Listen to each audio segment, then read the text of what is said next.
호주 회복적정의 협회의 데이빗 브라이언 무어 대표님을 박수로 환영하겠습니다. Welcome, Dave. Thank you Thank you. for coming. Thank you. Thank you, Jae Young. Thank you, Hyung-woo. Thank you, Reverend Huang. Good evening, everyone. It's an honor to be talking to you this evening.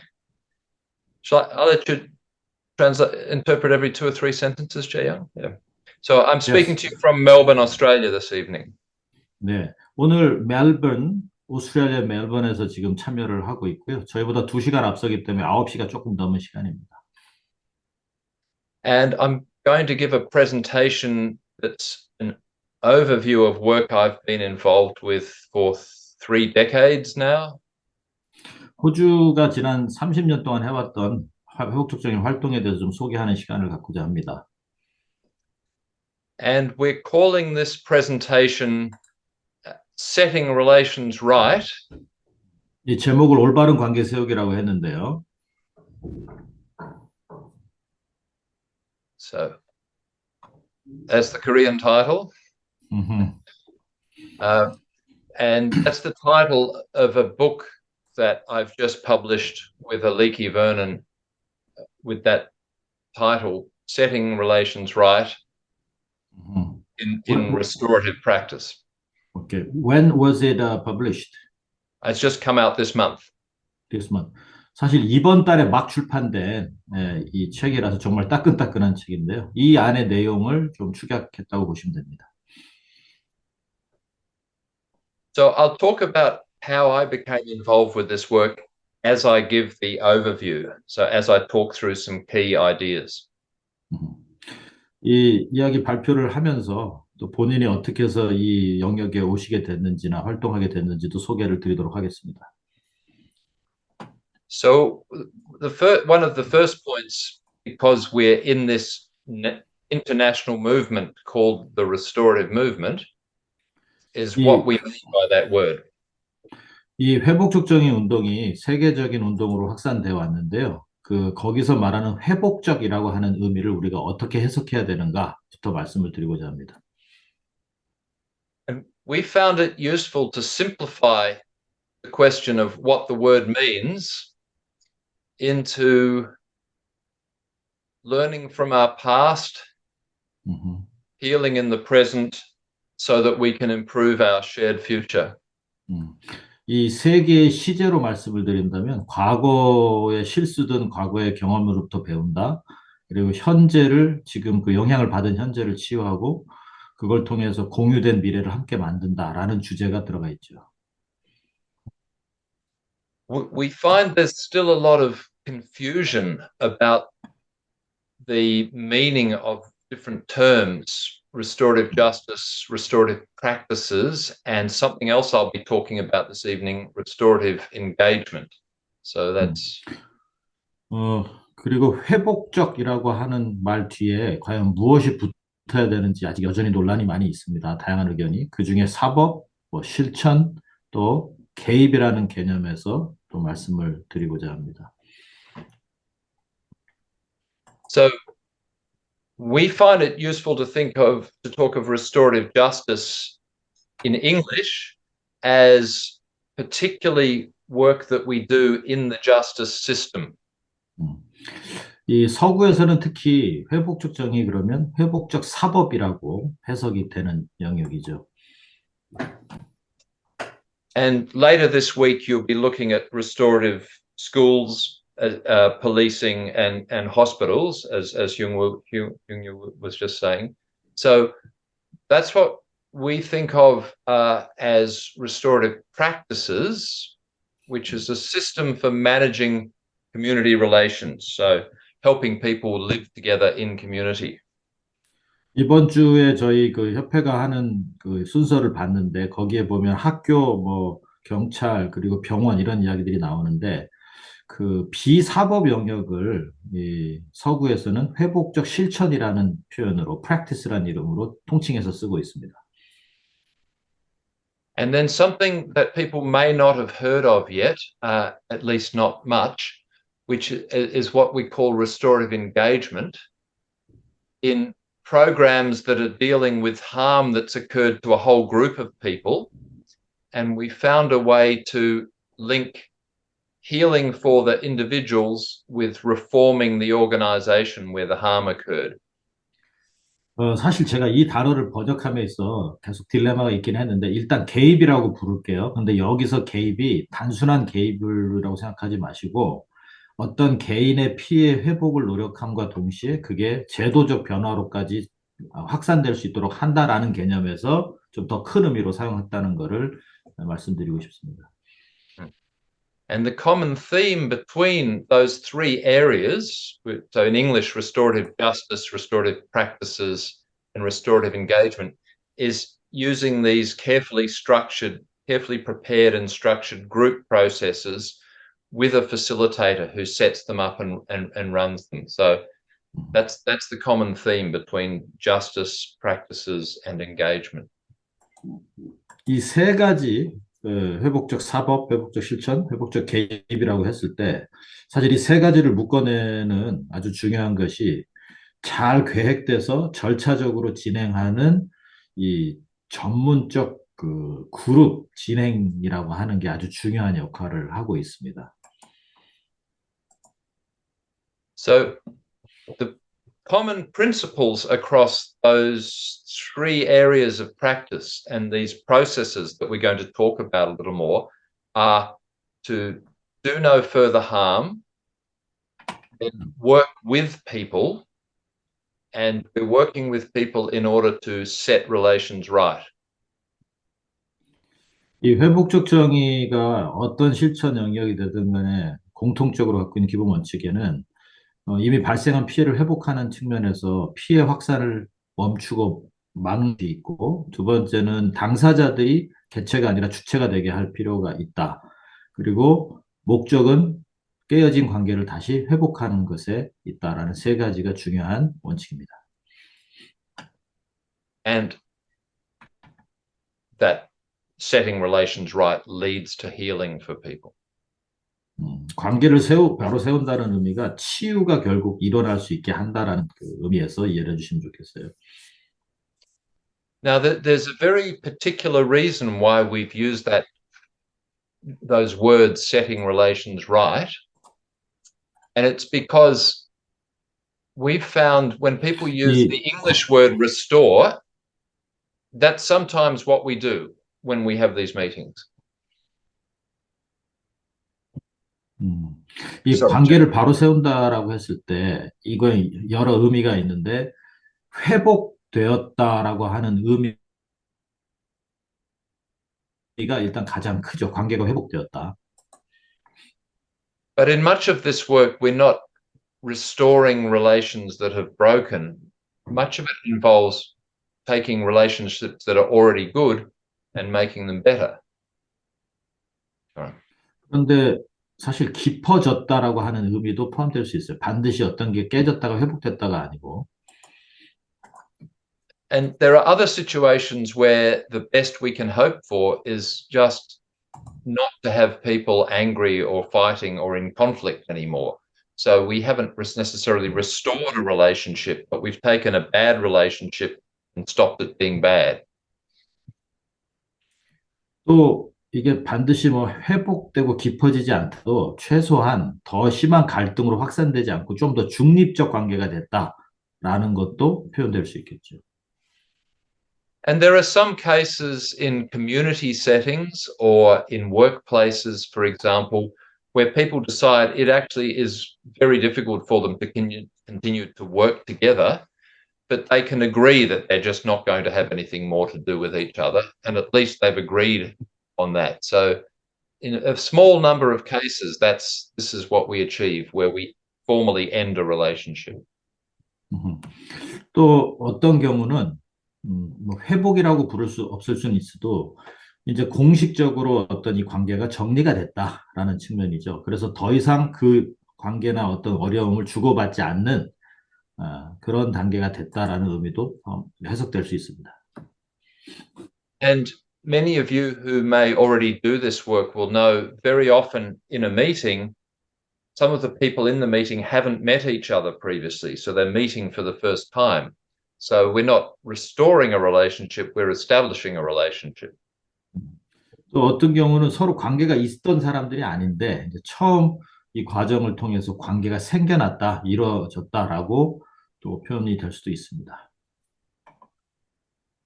So I'm going to say a little bit now about how restorative practices developed in New Zealand and Australia. 일단 호주, 뉴질랜드하고 호주에서 그러면 어떻게 이게 발전해 왔는지 좀 소개를 해드리도록 하겠습니다. And also in Canada, yes. 음흠. So that's New Zealand, Aotearoa, in the Maori language, and it's next to Australia. 호주 바로 옆에 있는 뉴질랜드 원주민 언어로 아우토리아, right? Yes. 아, Yeah. So New Zealand, the New Zealand Parliament in 1989 passed a very important piece of legislation, which introduced using a group conference, FGC Family Group Conference, for youth justice matters and for child protection matters. And the legislation was introduced after some very successful trials run by Maori reformers who said, we can sort things out sitting in a circle among ourselves rather than have the government tell us what to do. 이 89년에 저희들 뭐 공부하신 분들 잘 알지만 뉴질랜드에서 굉장히 중요한 회복적 정의 운동에서 중요한 법률이 통과됐죠. 예, 그것이 바로 이 소년 사건에 대해서 그 당사자 그 소년들과 가족 또는 그 모든 사람들이 모일 수 있는 가족 자율 협의회라고 저는 번역을 하는데 FGC가 운영되기 시작했고 이거는 마오리 전통에서 정부의 그 판사나 이런 경찰이 주도하지 않고 당사자들이 공동체적으로 주도하는 것을 중심으로 하겠다라고 하는 매우 획기적인 제도가 생겨난 겁니다. And of course, that sort of process, sitting in a circle to sort out difficult issues, is well recognized across the Pacific, across nations around the Pacific Ocean, sitting in a circle to resolve issues. 그 서클 같이 그 공동체 사람들이 둘러앉아서 어떤 의사 결정을 하고 이런 심지어 범죄 문제를 다뤄왔던 것은 이 지역에 보편적으로 있었던 원주민들의 전통적 방식이었습니다. So a group of us in Australia looked at the New Zealand reforms and said, we could do that here and we don't need to change laws. We can actually use it in programs that already exist. 그래서 그 뉴질랜드 주변의 이제 국가, 특히 오스트레일리아, 호주 같은 경우는 이걸 새로 만들 게 아니라 우리가 지금 갖고 있는 현행 법 안에서도 이걸 활용할 수 있으면 좋겠다. 그렇게 할 수 있겠다라고 생각을 하게 된 거예요. And where we actually first trialed this was in a town in the state of New South Wales called Wagga Wagga. So it's about 5 hours from Sydney. 시드니에서 한 5시간, 예, 5시간 떨어져 있는 와가와가라고 하는 지역, 그 지역명인데, 여기에서 이제 그런 시도가 처음으로 생겨납니다. At the time, I was running the Justice Studies program at the local university. 그 당시 지역 대학에서 이 어떤 사법정의 프로그램을 운영하고 있었는데, Yeah. And I said when some colleagues suggested this process, this will work, and the government will then try and close it down because it's very democratic. And so we have to show that it actually works, that it is legal, and we have a theory about why it works. 이 당시에 이런 것들이 잘 작동이 되고, 이게 왜냐하면 민주적 과정이거든요. 그래서 이런 것들이 잘 작동되고 한다면 이거를 정부가 이제 좀 공식적으로 채용하고 받아들이지 않을까라고 하는 의견들이 있었습니다. So the program we set up, which actually had police officers convening the conferences, and they were doing that in a police cautioning program. 당시에 이 프로그램은 이제 경찰에 의해서 주도가 됐는데 경찰이 주로 이걸 활용해서 할 수 있었던 것은 이미 에, 그 주의 조치를 내릴 수 있었는데 그 주의 조치를 내리기 전에 이것을 활용해야 되겠다, 이런 대화를 활용해야 되겠다고 한 거죠. And so very quickly, this program we were running came to be called the Wagga model. So we used the process of a family group conference in youth justice cases. And instead of the police simply cautioning a young person, they would instead bring together all the people affected by a crime committed by a young person and ask the standard questions. Well, let's understand what has happened and let's understand how people have been affected, and then we can answer how we might improve the situation. 여기 지금 써 있는 것처럼 처음에 경찰이 단순히 주의 조치 주면서 끝냈던 거를 그렇게 하지 말고 당사자들이 모여서 서로 이야기를 나누고 그 대화 속에서 결정을 해나가게 하자 하면서 아래에 있는 질문들, 회복적 질문을 중심으로 활용하게 된 겁니다. So something we realized very early in this program, because we got very good results and we attracted a lot of attention around New South Wales, then all of Australia, and then internationally, was that we had to make a very important distinction. 이런 처음의 시도가 상당히 좋은 결과를 가져와서요. 그 호주뿐만 아니라 다른 나라에도 상당히 관심을 끌게 됩니다. And that was this distinction between the principles, the program, the administration, and the process that we're facilitating. 이 세 가지 실천 모델의 세 가지 핵심은 어떤 원칙과 철학으로 이게 이 내용을 담고 있느냐 하고, 그다음에 실질적으로 어떤 프로그램 또는 운영 체계가 있느냐고, 마지막으로 어떤 절차 속에서 진행이 되는가 하는 세 가지를 핵심으로 담죠, 내용적으로는. Because what we realized was there weren't very clear guidelines on how to set up and run these processes, exactly what the techniques were that a facilitator should use and what the first principles were that should guide our work. 그러니까 이게 어떤 그 핵심적 원칙이 갖고 있느냐 하는 게 사실 약해지면 프로그램이 자기 마음대로 진행이 되는 거잖아요. 그래서 사실 이걸 되게 중요시 여긴 골격 같은 것이었습니다. So once we had written a facilitator's manual and we wrote several versions of it and kept improving it, we were able to make this distinction between a restorative justice program of effective cautioning using family group conferencing. So that's a family group conference there, a real one. 네, 여기 지금 보여드리는 사진이 실제로 그 가족자율협의회 같은 경우가 이런 식으로 이제 운영이 되는데요. 여기에서 가장 핵심으로 보는 것은 회복적 사법 프로그램을 통해서 좀 효과적인 주의, 경고 또는 뭐 책임을 지게 하는 거, 이런 것이 좀 핵심이 됩니다. And so very quickly, within a small number of years, we were able to show that you could use this process for cases that didn't go to court, to support cases in court, after a court, before release from sentencing. And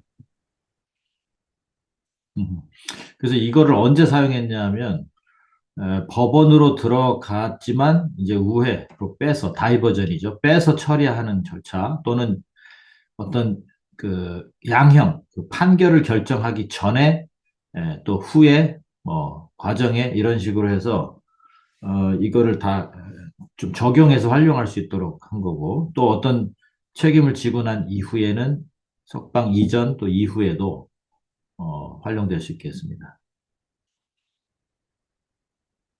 데이브,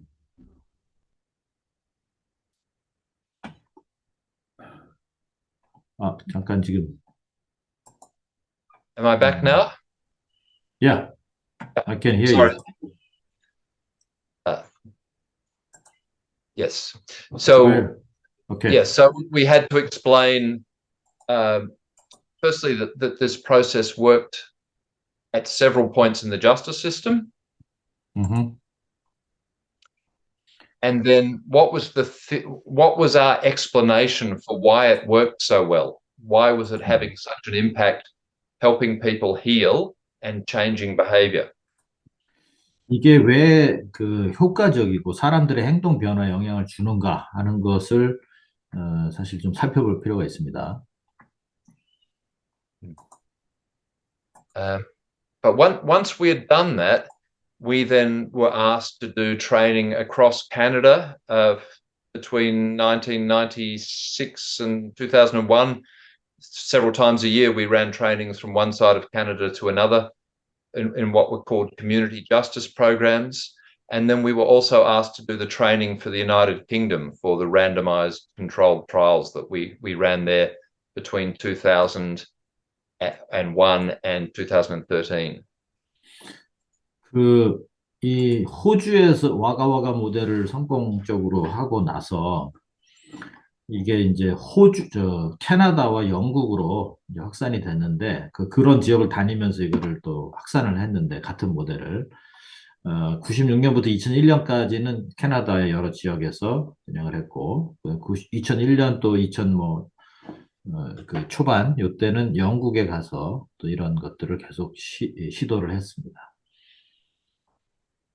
And in that training, to help people understand why this process worked, one of the first ideas that was very powerful was to identify the difference between disputes and conflict. They're similar, but they're different. And so, yeah. 이게 왜 이렇게 효과적으로 작동을 했는가를 이제 찾다 보니까 분쟁과 갈등에 대해서 좀 차이와 또 비슷한 점이 있지만 차이를 통해서 구분해서 접근할 필요가 있다라는 것을 보게 됐습니다.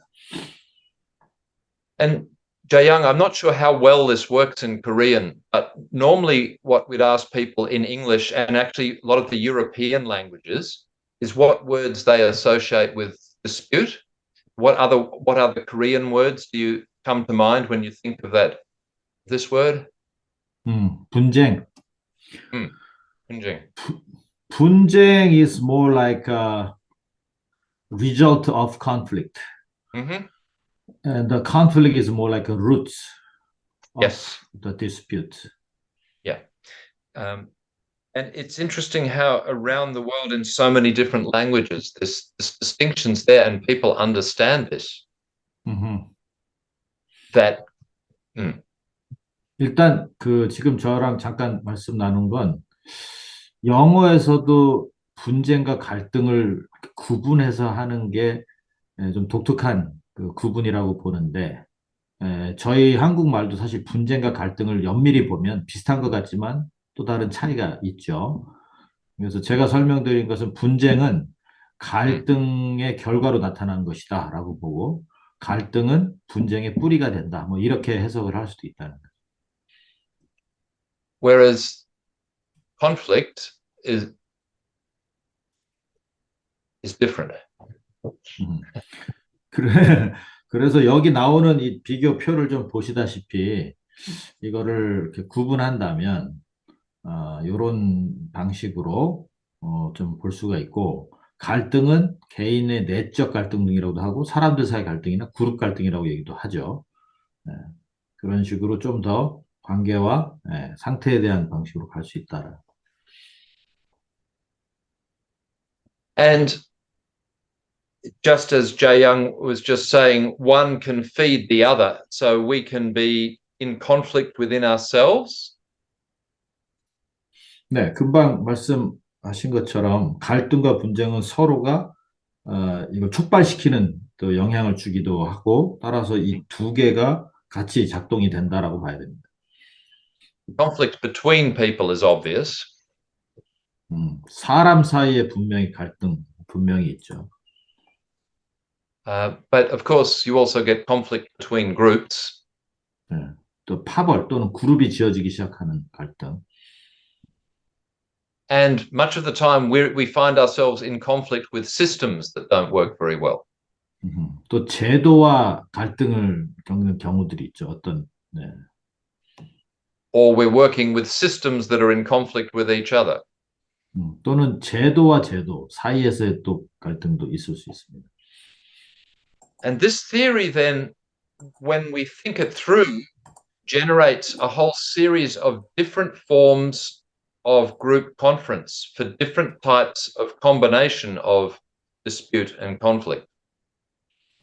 따라서 이런 다양성 때문에 이 회복적 대화 모임을 우리가 운영한다 그럴 때는 다른 접근을 할 수밖에 없게 됩니다. So we're going to look quickly at these different types of group conference that we've developed to use in the justice system, in schools, in other workplaces, and then more broadly to help reform organizations that aren't working as well as they should. 그래서 이 그룹 대화 모임을 이렇게 여러 형태의 모습이 등장하게 되는데, 뭐 학교 같은 그런 기관도 마찬가지고, 또 직장, 뭐 조직 이런 곳에서도 다양한 형태의 그룹 대화 모습이 나올 텐데, 그거를 좀 설명을 드리겠습니다. So the first group conference, which we call a conference to deal with undisputed harm. So that's the form that people are most familiar with, which we use in the justice system, but we also use it in schools where something's happened and nobody's arguing about who's involved, but there are different understandings of how it happened, and there's not a complete understanding of how people have been affected. 일단 가장 대표적인 게, 여기 제가 번역을 분명한 피해가 있는, 이 말은 뭐냐면, 누가 가해자냐, 피해자냐, 이런 거 논쟁하지 않는, 그냥 좀 명확한 잘못이 발생했을 때, 이제 그때를 의미합니다. 그때 일단 가장 핵심은 피해를 입은 사람. 이 사람이 일차적 주체죠.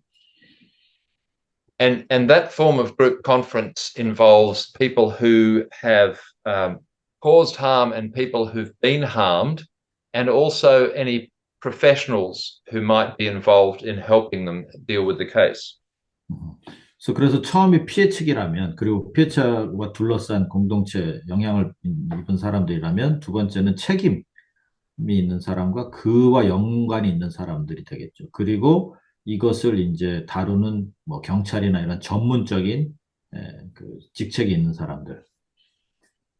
And once again, the questions that they ask are what happened, how have people been affected, and how can we improve the situation? And improving the situation means responding to harm effectively, trying to ensure that we don't do any further harm, and then trying to set relations right. 그리고 이 3주체가 중심이 돼서 하는 것은 회복적 질문에 답을 찾아가는 건데, 특히 이제 피해 회복 방안, 더 이상의 피해가 생기지 않을 수 있는 방법이 뭐냐, 그다음에 재발 방지에 대한 대책들, 그리고 어떻게 앞으로 그런 관계 설정을 할 것이냐, 이런 것들이 이제 중요한 질문이 됩니다. And in many ways, the single biggest realization or insight that we had from that first justice program in Australia was that if you bring together the people involved in the issue and engage them in truth telling, how we got here, and agreement making, that actually changes the relations between them.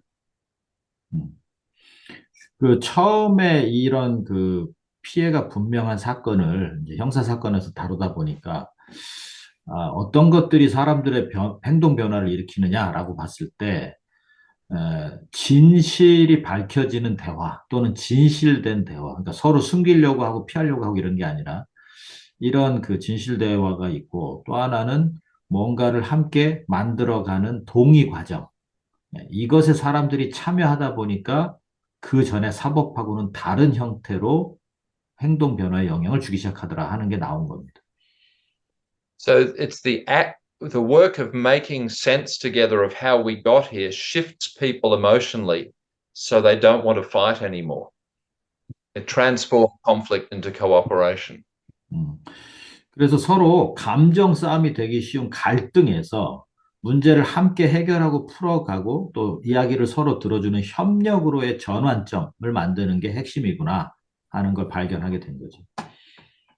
Yes. And when they reach that point, it then becomes much easier to say, how can we respond to harm, prevent further harm, and set relations right? And in our agreement, how can we make sure that everybody works together so that the agreement actually gets implemented? 그리고 이 앞에 두 개 과정을 지나고 나니까 훨씬 더 미래의 계획을 실질적으로 세워나가는 것은 용이해지기 시작하다는 것을 보게 된 겁니다. 그게 결국은 어떤 피해 상황을 어떻게 그럼 대응해 나갈 거냐, 그러니까 어떻게 해결해 나갈 거냐가 있고, 그 다음에 재발 방지 부분이죠. 예방적 측면에서. 그 다음에 어떻게 그러면 잘 회복되고 치유될 수 있을까라고 하는, 뭐, 해석하기 어려운데, 웰빙이죠. 우리가 그냥 그대로. 이런 걸 더 강화할 수 있느냐 하는 것들이고, 결국은 공동체와 경찰의 자원이 서로 협업이 되고 협력이 될 때, 이런 것이 지속 가능하게 관리된다 하는 점도 아주 중요하게 작동을 합니다. And what we realized about how people got to this point was when we looked at the first maybe 50, 60 cases, we realized there was this underlying pattern when people were in conflict because harm had been caused. And they would start in the position of wanting to fight, flee, or freeze. So in a state of shame or anger or fear. But as they told the story together of how we got here, they would shift emotionally. And these were the stages that people would shift through. So once they're telling the story, the main emotions were distress about what happened and sometimes disgust about what happened, but also wanting to give comfort and seek comfort. And then people would also be surprised because nobody had the full picture. 이게 여기 지금 나타난 게 뭐냐면 이런 대화에 참석하는 사람들이 보편적으로 겪을 수 있는 어떤 그 감정적 연쇄 반응이라고 본다면 처음에는 굉장히 불만이라고 그럴까요? 두려움이라고 그럴까? 염려 이런 게 꽉 차 있다가 대화들을 나누면서 그게 그렇게까지 힘든 일이었냐? 라고 이제 일종의 충격도 될 수 있고 또 그런 것을 들으면서 생기는 감정들이 있잖아요. 혐오 같은 것도 나올 수 있고. 그리고 아무튼 거기까지. And interestingly, we realized that when the whole group had spoken and we reflected together on how we got here, there would be this collective sense of the actual emotion is shame, but people wouldn't use that word. They'd say we just feel vulnerable. But because we all feel vulnerable, that's actually a strength. And now we can work together. 이 세 번째가 어찌 보면 이 집단적 대화 모임에서 중요한 것인데, 앞에 이런 것들을 듣고 서로 공유하다 보니까 수치심이 자극되는 건 맞아요. 근데 이게 공유된, 함께 느끼는 수치심이면 무조건 부정적이지 않은 거예요. 함께 공유되는 수치심이 일종의 서로가 무언가를 해야 되는 사람들이구나, 또는 우리가 다 나약한 존재들이구나 하는 걸 서로 공유하는 계기가 되기도 합니다. And once the group reaches that stage, you can then very safely say, how can we make things better? And you can feel in the room, everyone wants to make things better at that point. So they feel engaged and they feel relieved, which are the two basic positive emotions.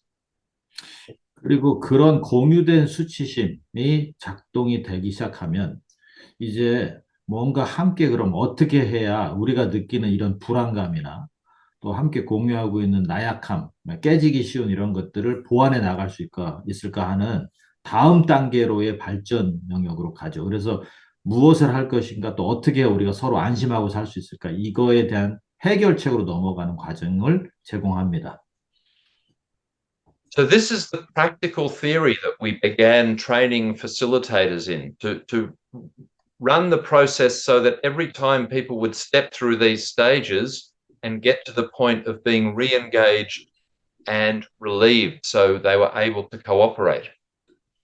이게 요런 집단적 대화 모임을 진행하는 진행자들에게 저희가 훈련에서 많이 강조하고 있는 부분입니다. 여러분이 진행하다 보면 당사자들, 참가자들은 이런 감정 상태의 경험을 할 거고 이걸 잘 끌고 나갈 수 있어야 저 나중에 있는 어떻게 그럼 함께 해나갈까까지도 추진할 수 있다는 거죠.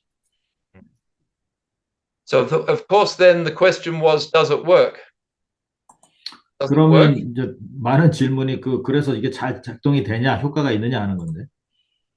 So we had to do what the justice system doesn't normally have to do and run medical style experiments with a randomized controlled trial. So some cases got sent to the treatment and some cases got the more usual treatment. 이 효과성에 대한 검증의 방법으로 이제 어떤 걸 썼냐면 아주 임의로 일반적으로 가는 사례와 이런 대화를 거쳤을 때 사례를 이제 비교를 해본 거죠. Yeah.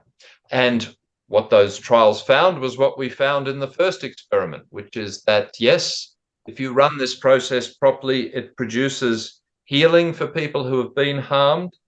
It changes the behavior of people who've been causing harm.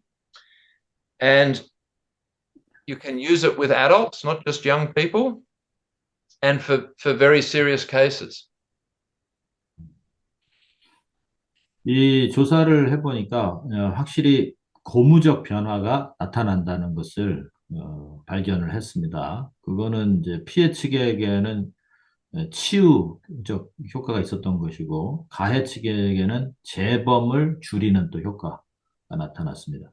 그리고 그냥 단순히 그 소년 사건만이 아니고 성인 사건에게도 분명히 적용이 된다라는 거, 그리고 심각한 범죄, 중범에도 영향을 주기 시작한다는 걸 효과성에서 나타나는 거죠.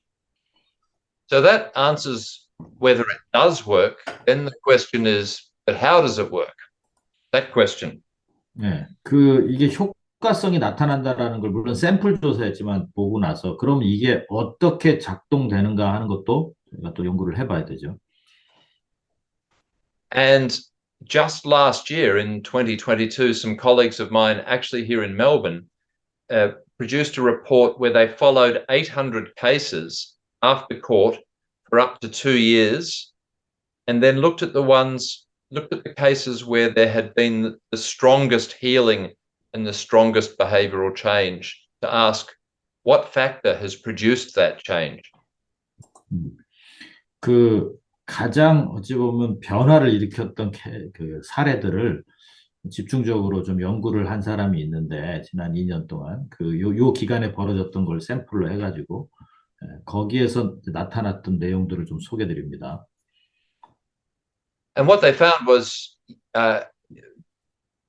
by following people for some years, which is called life course methodology, that yes, the process does work. It does produce significant change. You can use it for serious cases and with adults.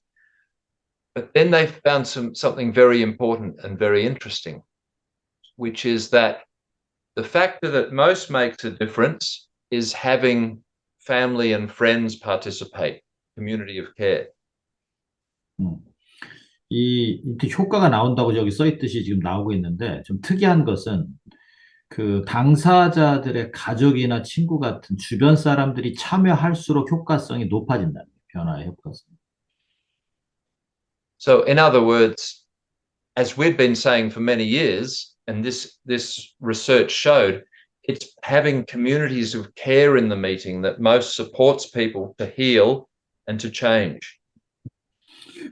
결국 여기에서 이제 나타난 것은 어떤 갈등 상황이 서로 협력하고 돕는 구조로 전환되는 데 있어서 최고의 환경은 이 대화 모임에 지원을 할 수 있는 사람들이 많이 참여할 때고 그게 나중에 지켜지는 것도 공동체 참여성에 따라서 달라질 수 있다라는. And so that brings us to a question that everyone here this evening is interested in, which is, well, if it works so well, why isn't everybody doing it? 당연히 여러분이 아마 생각할 수 있는 건, 아니, 이렇게 효과가 좋으면 모든 영역에서 빨리 이런 걸 적용해야 되지 않나? 왜 않는가라고 하는 질문이죠. And then also we have to make a distinction between understanding and having practical knowledge And then what's the system for learning that practical knowledge? What's the learning system or apprenticeship? Because if we don't have that, people just do what they're familiar with and don't change to a more effective practice. 이게 그 어떤 그 조사에서 효과가 있다 그래서 바로 다 모든 영역에 적용할 수 없는 이유는 일종의 그 이것을 일반화 시켜버리거나 제도화 시켜버렸을 때 질적으로 떨어질 수밖에 없는 거죠. 왜냐, 이 진행이라는 게 도제식으로 배우고 도제식으로 운영이 될 수밖에 없는 영역인데 이거를 제도화시키고 일반화시켜 규율화시켜버리는 순간 이 진행의 질이 현저하게 떨어질 수밖에 없고 그러면 효과는 같이 떨어져 버린다. So what I've been involved with for the last 20 years, I stopped teaching overseas in the early 2000s, was working out how we could develop a learning system for facilitators, restorative facilitators in all the different programs. And it starts with working out what do you have to learn if you're facilitating and what are the principles of facilitation that apply across different programs, and then how can we take a learning system that we've got in one program, an apprenticeship system, and move it to different programs in a region, to more complicated cases, and also then we could move it to different areas. 그래서 본인이 생각하는 효과적인 확산이라는 것은 완전 제도화로 바로 넘어가는 게 아니고 배우면서 실천하는 또 배우면서 진행하는 이런 것들이 같이 이루어져야 되는 거죠. 그래서 그 이렇게 발전해 가는 것도 하나에서 작동하다가 다른 프로그램으로 확산시키고 그리고 프로그램 안에서도 경범죄나 단순한 사건을 하다가 좀 더 복잡한 사건으로 하고 또 요 시스템에서 운영하던 걸 전체 시스템으로 확산해 가는 식으로 점진적 확대를 하는 것이 가장 지속 가능하다 이렇게 봅니다. And so one of the distinctions we realized, which is obvious once you point it out, but people hadn't seen as obvious, was between administration and facilitation. So big organizations are good at writing lots of rules, but they're not necessarily good at helping people learn skills on the job. Well, that's harder to do. So that's administration and that's facilitation.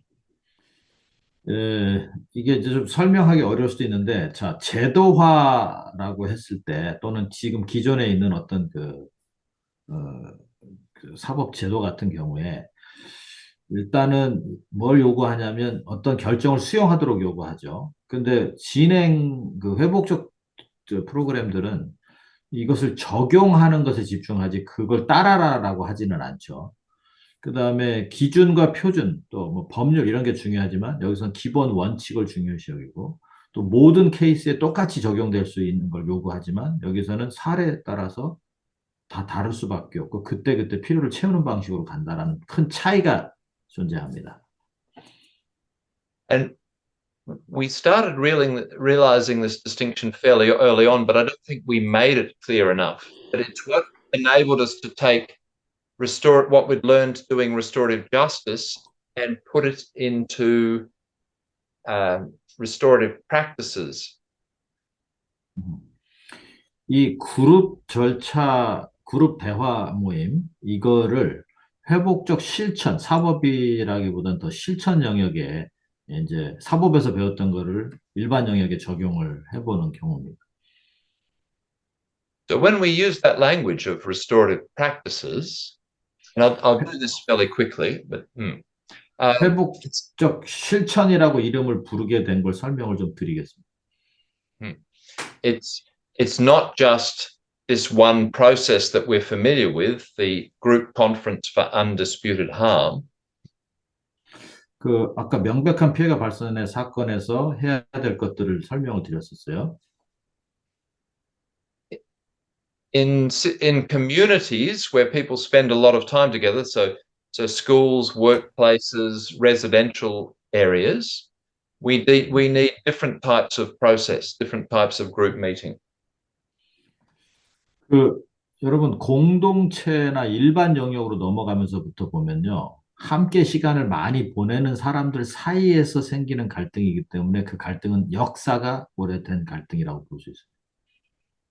And so, for example, in many cases in workplaces, people might have got on 4 years ago, then something happened 3 years ago, and things have been getting worse ever since. So you need a process to sit down and say, well, let's remind ourselves when things were good, why they turned bad, how they've got worse, and where we are now. Because when we understand that, we can start to make them better. 그래서 사법하고 다르게 일반 직장에서 생기는 갈등을 이 그룹 대화 모임으로 하려고 할 때는 이 역사성에 대한 것을 반드시 염두에 두고 가야 돼요.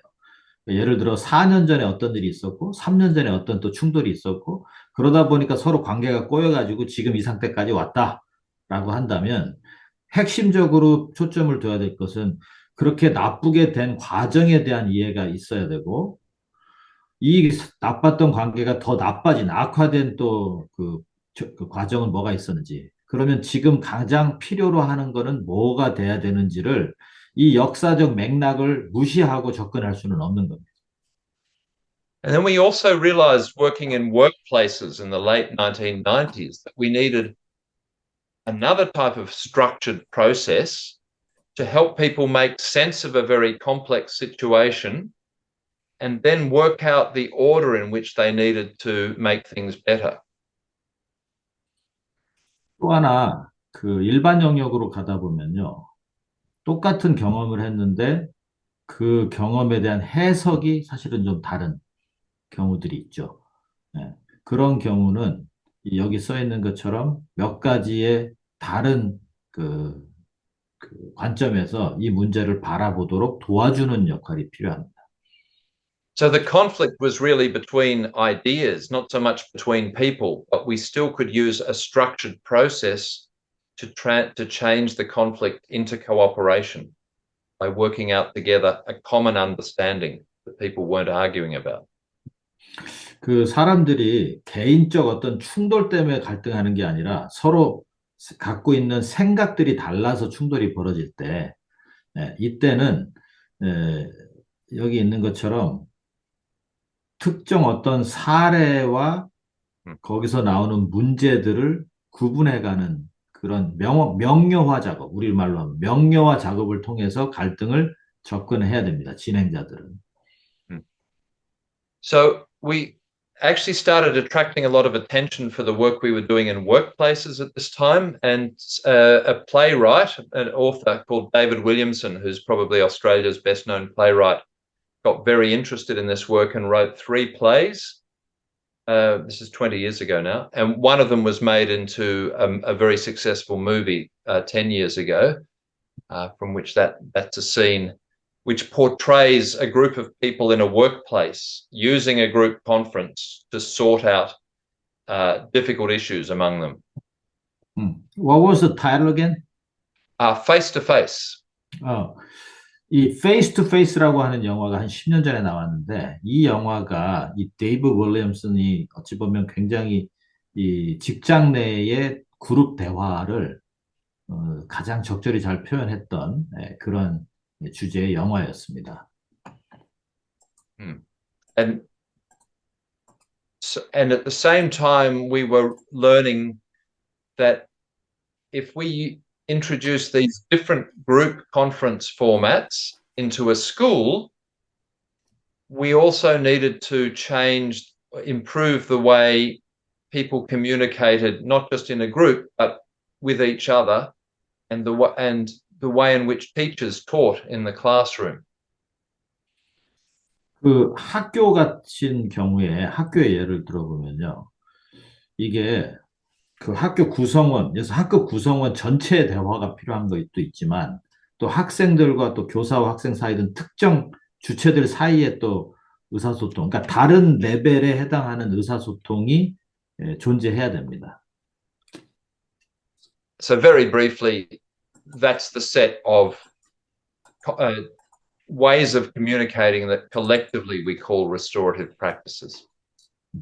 그래서 회복적 실천을 분류할 때, 실천 모델을 분류할 때, 이것 지금 여기 나와 있는 것처럼 좀 다양한 대화 형태가 존재할 수밖에 없어요. And Dave, interestingly, yeah, Dave, can you go back? Would you say a little more specific Yeah. about each? okay. So in the on the bottom there, Young, is the different group processes that we can use in a school or a workplace. So if there's an incident or something's got worse over time, or there's just a very complicated situation we need to make sense of, all of those are the group processes. Mhm. But we can also help people be better at mediating. We can also teach students very effectively to have conversations which don't cause offense or where they don't take offense. And we can improve the way people give each other coaching feedback. That's the full suite of communication. 요 네 개의 다른 형태를 뭐 우리도 다르게 부를 수는 있지만 맨 밑에 그룹 대화 모임이라는 건 일단 참가 범위도 마찬가지고 전체가 참여함으로써 가장 효과적인 대화 형태를 볼 수 있는 게 그룹 대화 모임이고 이때는 진행 형태를 띠죠.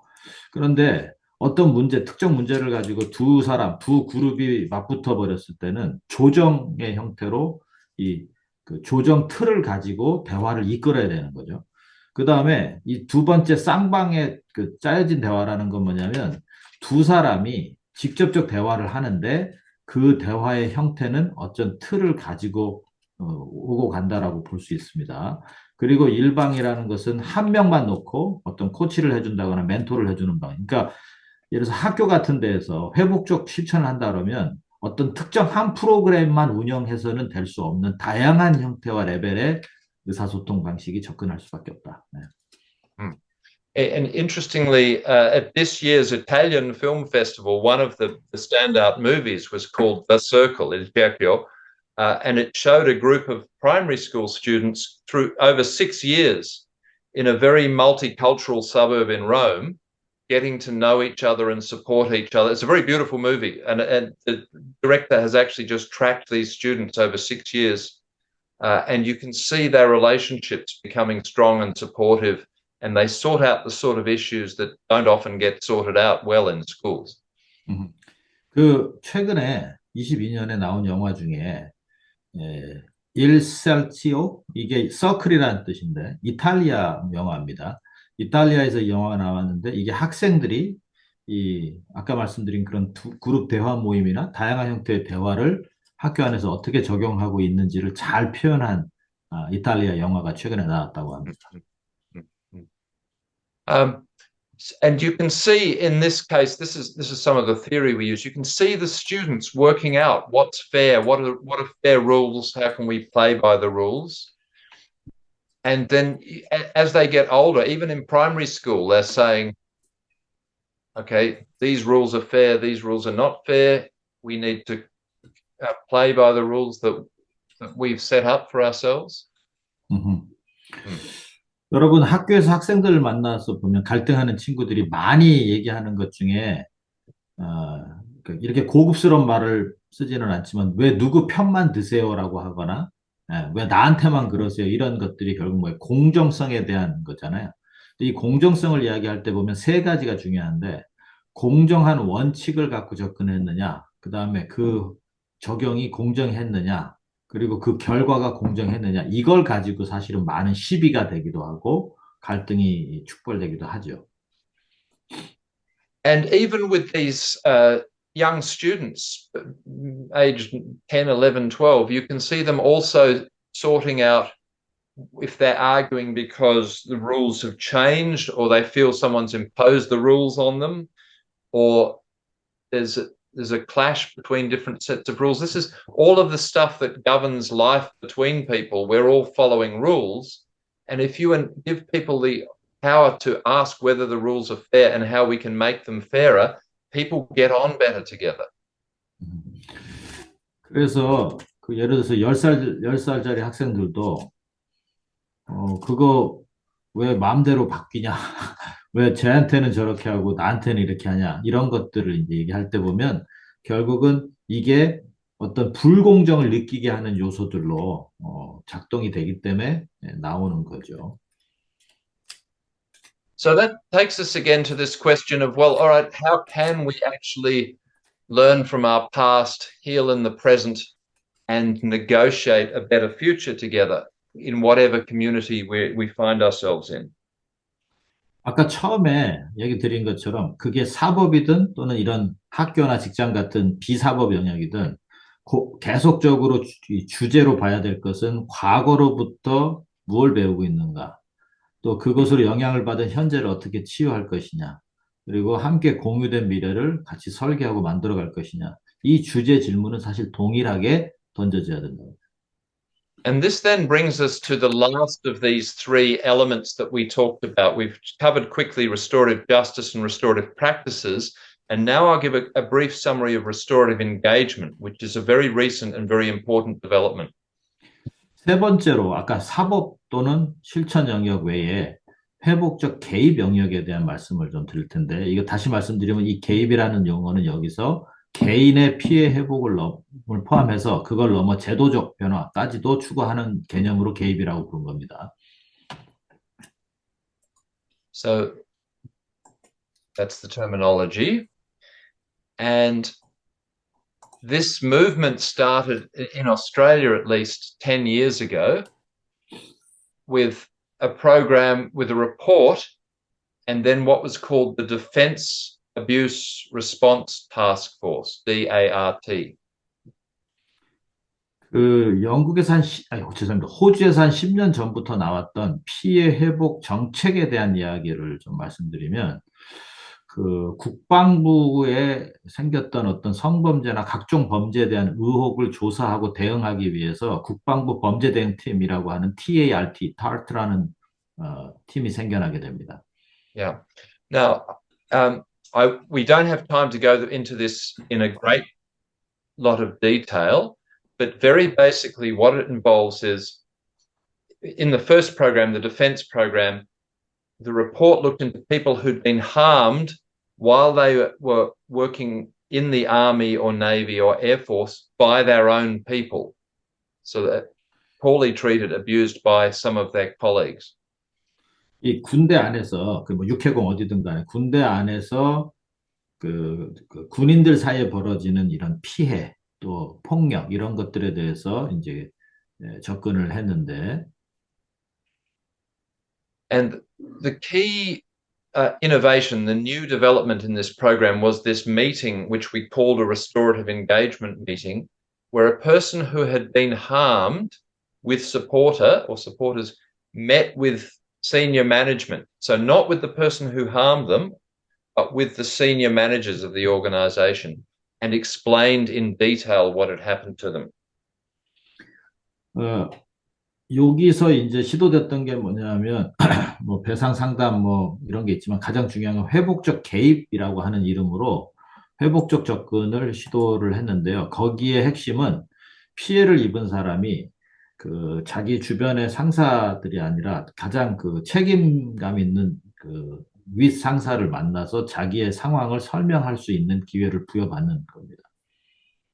So I won't go into the details of these other programs just now. I can provide material if people who are interested. But the defense program was considered so successful, and over 600 cases of restorative engagement were run, that so we had over 600 of these cases in the defense program. That model was then taken up by a whole series of other organizations. Dave, one question, clarification question. Yeah. When the DLP defense, what you call it, DART, Australian Defence Force, yeah. Oh, the DART, the Defence Abuse Response Task Force. Right. So there are trained facilitators involved in, or just officials who were hired? So I and two people did the first 20 cases, and then we trained 40 people, and now we have a panel of 60 people nationally. It's a good question. Yeah, so Okay, we so have 60 facilitators nationally. and 60 facilitators are the from the militaries or they are from No, outsiders? no, they're independent facilitators. Yes. 오케이. 오케이. 지금 제가 잠깐 여쭤본 거는 아까 그 위에 상사에게 가서 이야기할 수 있게 된다라는 게 있었지만 사실은 can you go back to more slide back? 네, 있었지만 여기에서 결국은 정책적으로 세워진 게 뭐냐면 외부의 전문가에 의해서 이런 조사뿐만 아니라 회복적 개입이 시도될 수 있게 했다는 건데 아까 지금 발표하고 있는 우리 데이브 대표가 처음에 진행을 20케이스를 했고 이분과 몇 분이 진행을 했고 그 다음에 20 몇 명을 양성했고 나중에는 60명까지 양성을 해서 이 60명의 훈련된 진행자들에 의해서 이런 프로그램들이 국방부 안에 대응팀으로 진행이 된 겁니다. 군인들이 직접 훈련을 받아서 한 게 아니라 외부 사람들이 이제 들어가게 돼서. Thank you. Yeah. And so that package where people are admitted into the scheme, offered a reparation payment, counselling, and restorative engagement has now been reproduced across a whole series of other programs. So police, ambulance, Indigenous people who were removed from their families, and also now the Sports Commission. So that there's a number of redress schemes that are running in Australia at the moment. 그 아까 국방부에서 시작했던 이런 그 시도들이 이제 확산이 돼가지고요. 뭐 경찰, 소방, 뭐 심지어 스포츠 연관된 이런 데까지도 maybe can you move back one more slide? No, maybe one. Oh, I have a sorry. translation. No, move forward. Okay. Oh, to here. Sorry. Yes. Yes, yes. Yeah. 그래서 그 국방부에서 시작했던 이 회복적 절차들이나 개입이 이제는 다양한 형태로 사회 여러 영역에 적용과 확산이 지금 되어 왔습니다. 뭐 심지어 그 체육계에서 벌어진 문제도 이런 방식으로 외부에 전문적으로 훈련된 사람들에 의해서 당사자들, 특히 피해자들이 자기 발언을 하고 그들을 어떤 식으로 도와줄 수 있느냐 하면 아까 일회성 변상금, 변상 지급하는 거 있었다 그랬고 또 하나는 상담이나 어떻게 잘 지낼 수 있는지를 돕는 그 치유적 접근이 있고요. 또 하나가 아까 회복적 개입이라고 하는 자기들의 피해를 얘기하고 그 피해를 제공한 사람들이 어떻게 자발적 책임을 지게 할 것이냐 하는 이런 세 가지 형태로 다양한 사회 영역으로 확산이 됩니다. And so what's happening here is very interesting. It's different to other restorative programs. So we're dealing with harm, but harm has these different meanings. It means you can be to blame for, or you stopped something bad from happening, or it's your job now to make things better. And people want to meet with the senior managers because it's their job to make things better. So 이 지금 말씀드린 이 회복적 개입에서 이제 되게 중요하게 봐야 될 게 결국은 피해를 어떻게 규정하고 피해를 어떻게 회복해 나갈 것이냐가 핵심이 되는데 아까 말씀드린 그 상관들이 해야 될 책임이 뭐가 되냐면 무엇이 피해였고 어떤 것을 피해로 규정해야 되고 그럼 이 피해 회복을 위해서 어떻게 해야 되는가라고 하는 게 그 상사의 어찌 보면 직접적 책임의 영역에 들어가기 시작한 거예요. And so senior people are accepting accountability, which doesn't mean they're to blame or it was their fault that something happened, but they are the people who can make a difference. And so that's why people want to meet with them, because they have the authority to make a difference. 여기에서 그 책임은 어떤 것을 말하냐면 당사자라기보다 이런 것을 환경을 개선하고 피해 회복을 해야 될 상사의 책임인 거죠. 그 최고 결정권자의 책임이 이제 강조되는데 거기서 말하는 책임이라는 게 뭐냐면 어떤 것에 대해서 비난을 받고 있는 것이 무엇이냐? 그럼 이걸 어떻게 개선해야 되나 하는 이런 게 정의윤리라고 표현되고 그 다음에 이것은 자기 부하 직원들이잖아요. 그러니까 대신 맡겨진 사람들이기 때문에 돌봄의 윤리도 작동이 돼야 된다. 그리고 또 하나는 이제 관리자잖아요. 그러니까 어떤 관리 시스템으로 이런 것을 회복하고 또 유지해 가야 하는가 하는 관리 윤리라고 부를 수 있는 이 세 영역으로 이 책임이 세분화되기 시작한다는 거예요. And in these different redress schemes, we're dealing with people who have been harmed in different ways. So if they've experienced some form of abuse when they're young, they often don't have a strong sense of who they are and who they can trust. They many people working in an organization, if they've been harmed, feel the organization has betrayed them. There's this other concept of moral injury where people knew something bad was happening but didn't have the power to stop it. And there's also people who have lost relationships and feel this ongoing sense of grief. 음. 여기에 이렇게 좀 표현이 됐는데 그 이 사람 그 어떤 조직 안에서 어떤 이렇게 특히 그 아까 군대 조직 같이 그런 좀 폐쇄적 조직 안에서 발생했던 어떤 피해는 이제 트라우마로 작용이 되는데 여기에 나오는 여러 가지 형태의 다른 모습의 트라우마로 규정이 될 수 있죠. 그래서 이것을 그냥 하나의 피해라고 보기는 어렵고 피해가 점점 더 확산이 돼서 이게 트라우마로 작동이 되는 구조. 그리고 그거는 그 조직의 가장 나약한 사람들에게 사실 지속적으로 남겠죠. And what we realize is happening in these processes is that people are feeling that they're receiving an apology because, in a meaningful way, because this is a process of engagement between someone in authority and someone who's been harmed. So they actually step through these crucial stages of recognizing the harm that's happened. So what happened and how it's harmed somebody.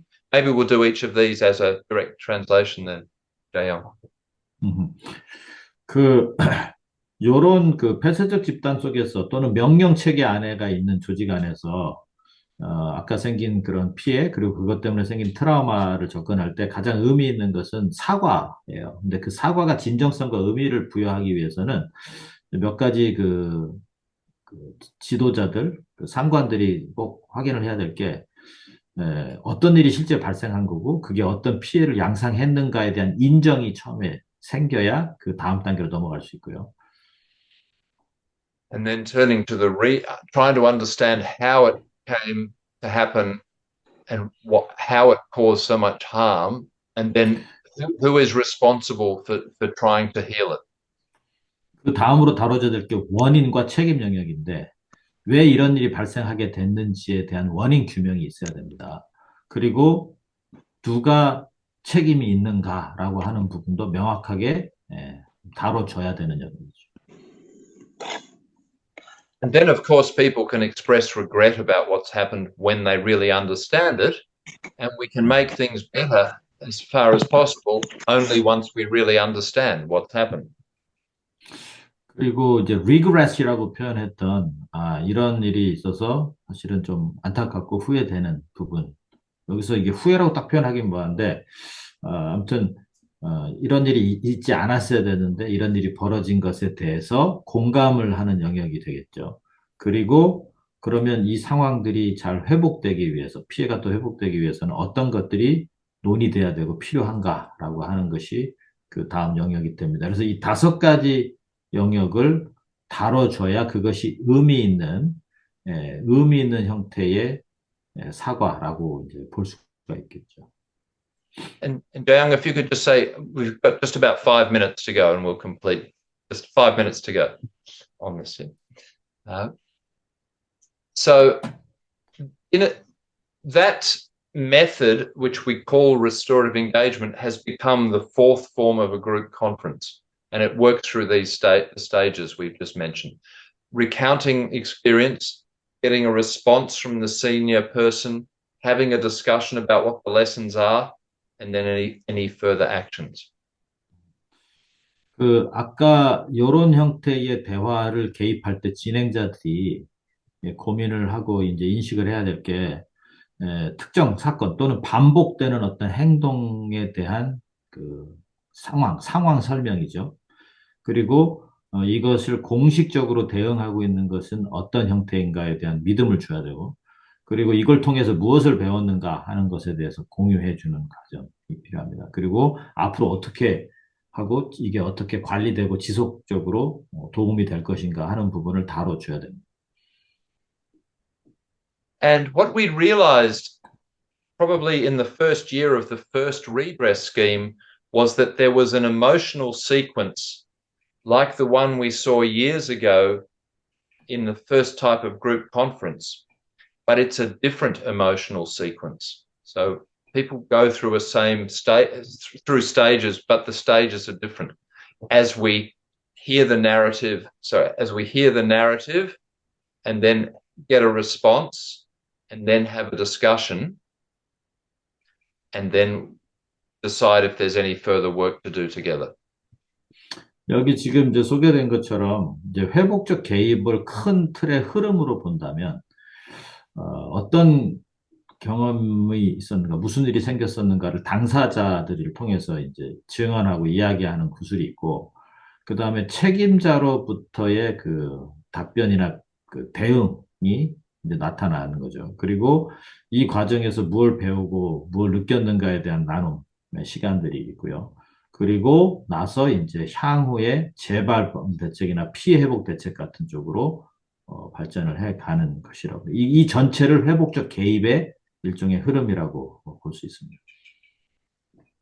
And that sequence is relating to shifting our focus of time from the present, then going back to the past, and then in the present, but not being stuck, and we can shift to the future. So that sequence occurs for people as we work our way through this process, that shift in focus.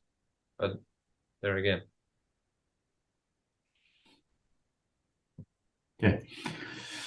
이게 사실 단어로 딱 이렇게 개념 단어로 집어넣기가 어렵기는 한데, 아까 그 위에, 그맨 위에 보시면 어떤 신뢰하고 믿었던 사람에 의해서 배신이 일어난 거잖아요. 그 믿었던 사람이 이제 배반이 된 거죠. 왜냐면 자기가 상사가 되든 뭐 주변 동료가 되든 그런 사람들에서.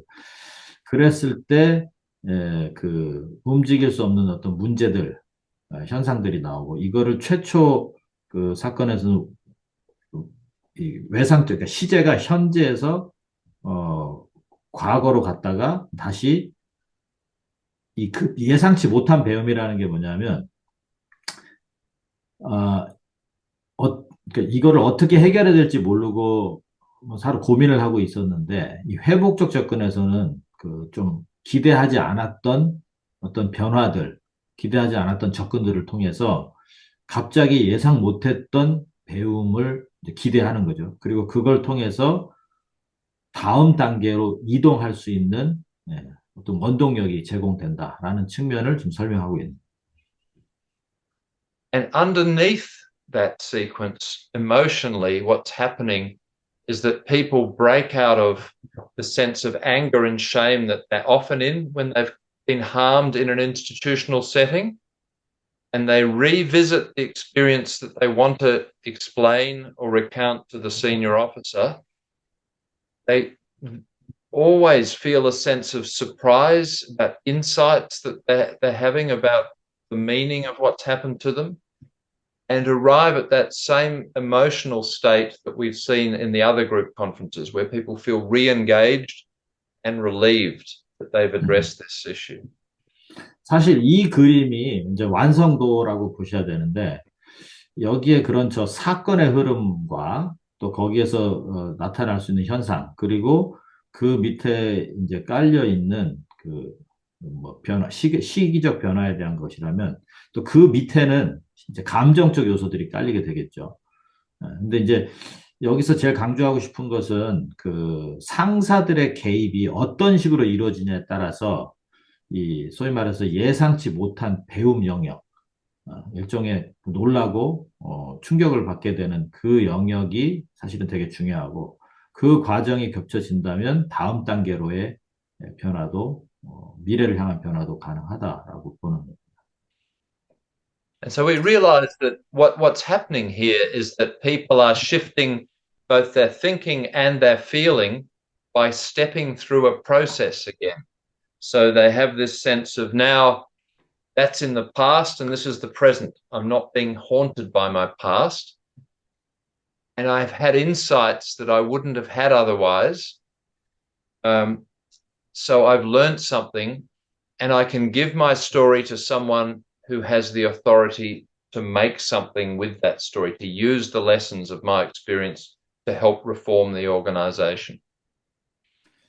그, 요 회복적 개입을 약간 좀 풀어서 설명을 한다면 이제 이런 형태로 나올 수 있는데, 어떤 일이 있었는가, 또 어떤 피해가 발생했는가라고 하는 그 이야기, 자기들의 그 이야기들을 통해서, 이 일을 통해서 우리는 무엇을 그 배웠는가 하는 이 다음 단계로 넘어가는 과정이 이제 마음의 정리, 감정적 거리를 두는 이제 과정으로 봤을 때 그때 일은 그것으로 해석을 되고 지금의 일은 이것이다라고 감정적 거리두기를 통해서 어, 좀 새로운 영역으로 가는 거고 거기에 감정은 그렇지만 사고는 어떠냐면 새로운 통찰력을 새로 그런데 지금 돌아보니 나는 이런 것들을 이걸 통해서 배운 것 같다라는 거죠. 그리고 그 일로 영향을 주고받은 사람들이 자, 그 일을 이제 잊고 새로운 출발을 할 수 있다라고 하는 건 무슨 믿음이 있기 때문에 가능하냐면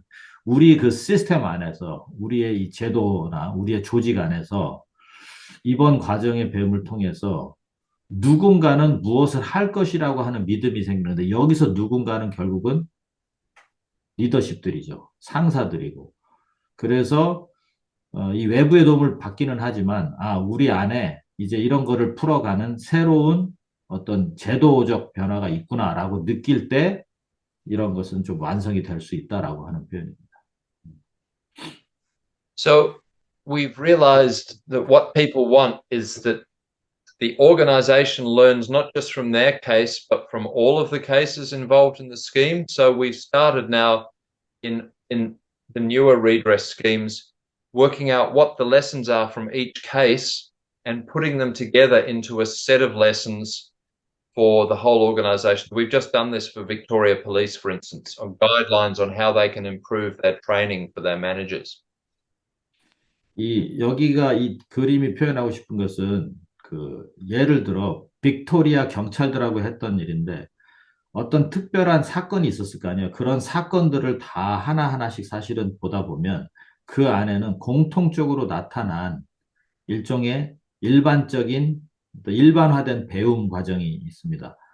이것을 토대로 해가지고 전략을 세우고 구조를 바꾸고 시스템 변화를 이루고 또 사람들의 그러니까 인사 또는 형태, 기술 이런 것들을 바꿔 나가는 그 하나의 케이스를 하나의 케이스로 끝내지 않고 그 케이스를 쭉 이렇게 정리를 하다 보면 거기에서는 이런 구조적 변화까지도 이어질 수 있다. 이게 회복적 개입이라는 의미가 한 사건이나 한 케이스를 다루는 것을 통해서 전체적 제도적 변화까지도 이뤄낸다라는 의미입니다.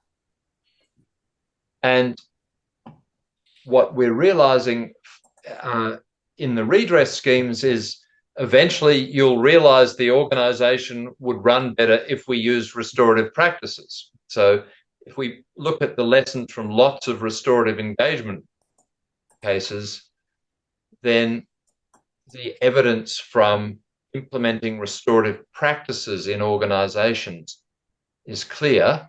And so we can use restorative practices in organizations to address habits, not just individual habits, but habits that organizations are in, the culture of an organization. We can make sense of it and in some cases start to change it using this group processes where we make sense of a situation and then agree how we can make changes.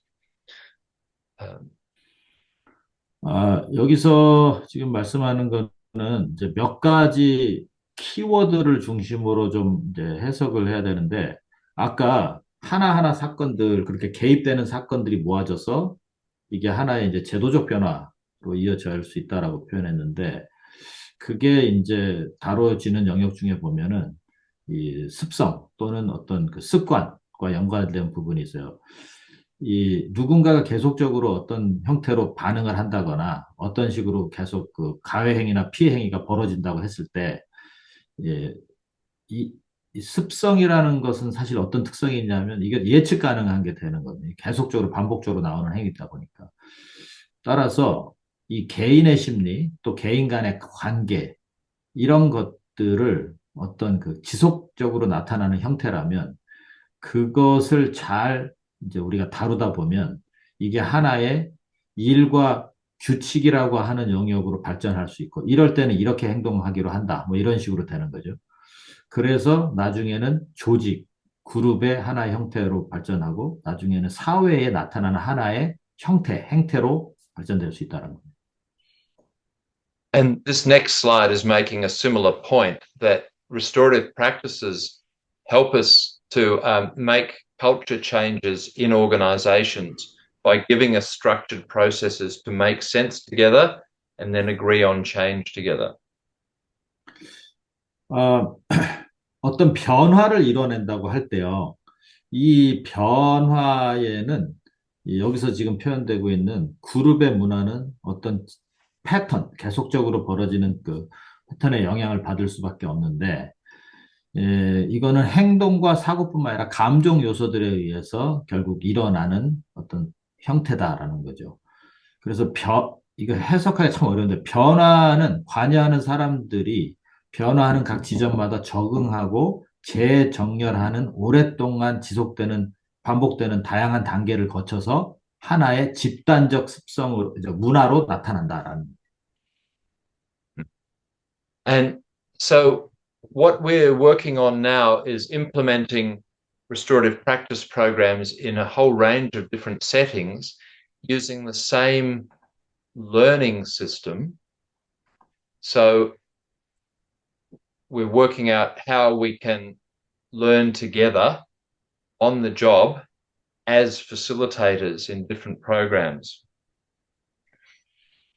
그 회복적 실천을 좀 다른 형태로 어떻게 그럼 적용할 수 있을까 했을 때, 무엇을 알고 어떻게 실천할 것인가가 실천 조정가들이나 진행자들에겐 중요합니다. 이거는 다음 슬라이드를 보면서도 설명이 쉬울 것 같아요.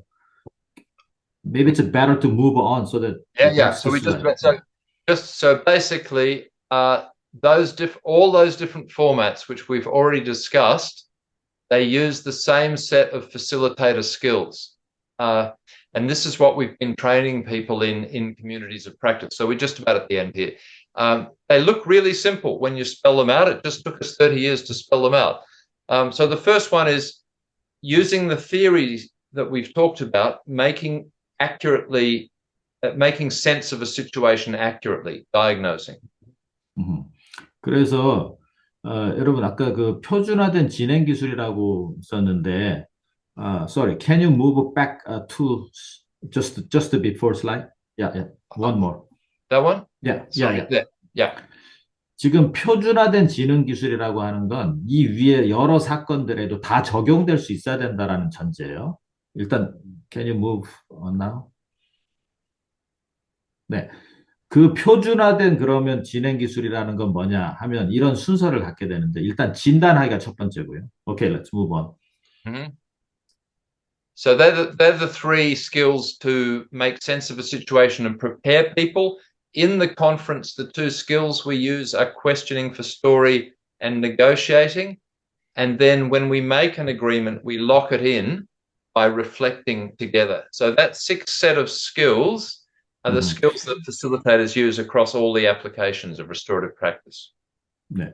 이게 그 아까 일반화되고 표준화된 진행 기술이라고 봤을 때 진행자들이 공통으로 가져야 되는 여섯 가지 기술이라고 볼 수 있는데 진단하기, 규정하기, 준비하기, 질문하기, 협상하기, 반영하기라고 표현될 수 있는 이 안에 밑에 설명들을 보시면 그게 어떤 의미인지는 이해를 가실 것 같아요.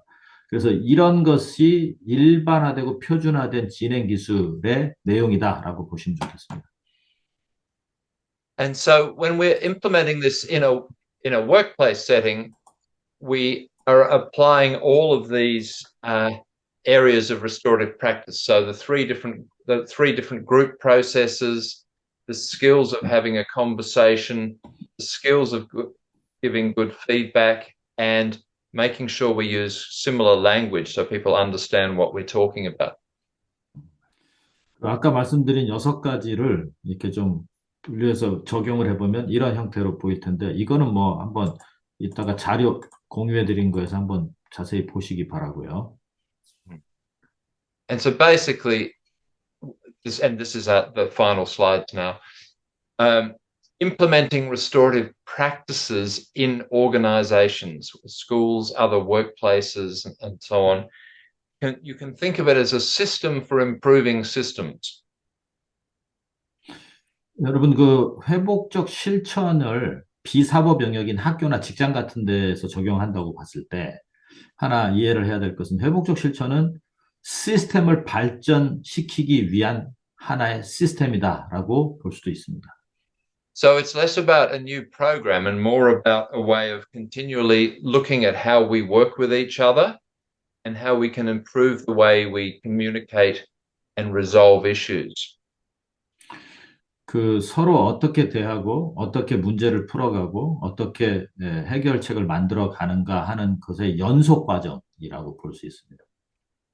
So in some of the bigger organizations we're working with now, we have a unit that helps run this learning system, so coordinate the learning and making sure that people are making that distinction between the principles, the program, and the process, and that we're continually learning from each other how to facilitate processes that help people transform conflict into cooperation. 그 조직 안에서 회복적 실천을 한다는 것은 결국은 어떤 배움이 연속적으로 일어난다라고 하는 개념인데, 여기에서 배움은 뭐를 뜻하냐 하면, 그러니까 배움의 시스템이라고 여기 표현한 게, 이게 뭐냐면 구분된 원칙을 가지고 이 운영되는 프로그램을 작동시켜야 되고, 거기에는 대화를 할 수 있는 접근 절차가 존재해야 된다. 이 세 가지가 사실은 구비된 그런 조직이 결국은 회복적 실천을 가지고 있는 조직이다. 또뭐 학교다, 공동체다, 이렇게 부를 수 있다는 거죠. 그래서 그런 의미에서 이것은 시스템을 만들어 가기 위한 또 하나의 시스템으로 이해를 하실 필요가 있다고. So very basically, you've got then that result in any community in which we're doing this work. 네. And at that point, thank you for your patience. That's the end of the overview. 그 마지막 슬라이드를 설명을 다 못 드렸는데, 일단 내적 갈등의 감소가 한 영역이고, 당연히.